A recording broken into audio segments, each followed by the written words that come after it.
At kaugnay po sa sunog sa isang gusali sa Kuwait kung saan dalawa nating kababayan ng kumpirmadong nasugatan, makakapanayam natin si Department of Migrant Workers Secretary Hans Kakdak. Secretary, good morning po. Welcome sa Unang Balita.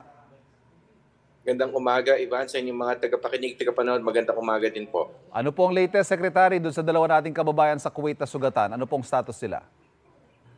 Well, sa ngayon, doon sa sunog na naganap na madaling araw ng June 12 sa Al Mangaf area sa Kuwait, meron tayong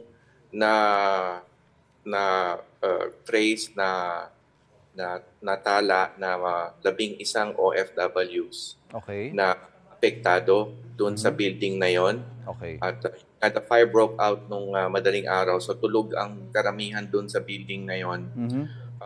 Of the 11, merong 3 na ospital. Tatlo? Okay.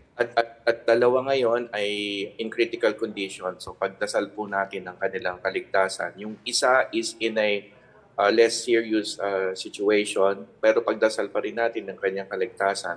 3 have been marked safe. Safe. 5, ayon sa report, ang status nila ay missing, subject to hospital confirmation. So ibig sabihin ay at this hour we are still determining their status doon sa hospital at patuloy po natin pagdasal sila. So 11 so far ang ating natala na mga affected OFWs dito sa sunog. At 5 po yung unaccounted for as we speak. Tama po.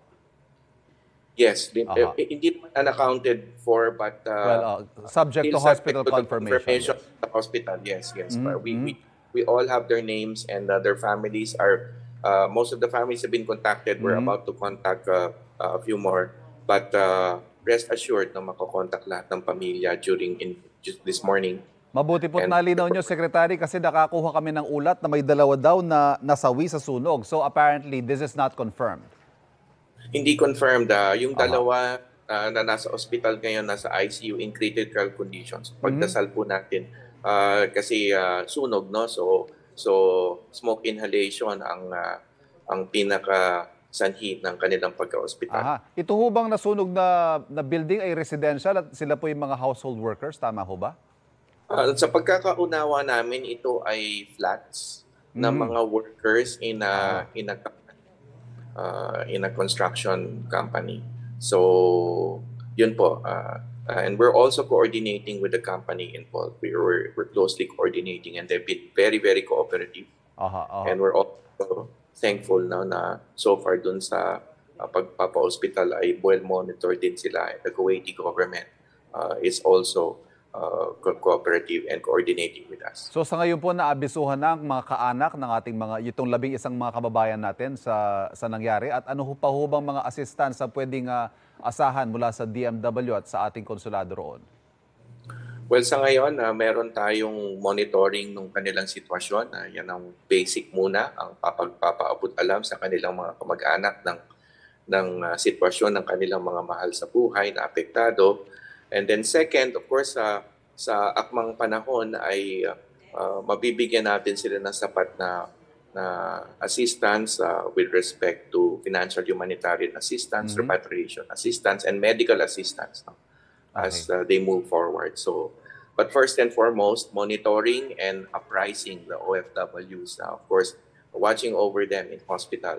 Napakahalaga din po yun. Kaya may team na ang ating Labor Attaché Migrant Workers Office at ang OWA, si Admin Arnel Ignacio, ay nag-exchange kami ng information early this morning. Ay on board din and they're on the ground monitoring the situation and taking care of the OFWs. Okay. Secretary, maraming salamat po sa mga update na binigay nyo sa amin ngayong umaga. Patuloy po kami makikibalita kaugnay ng kondisyon ng ating mga kababayan apektado dyan sa sunog dyan sa Kuwait. Thank you.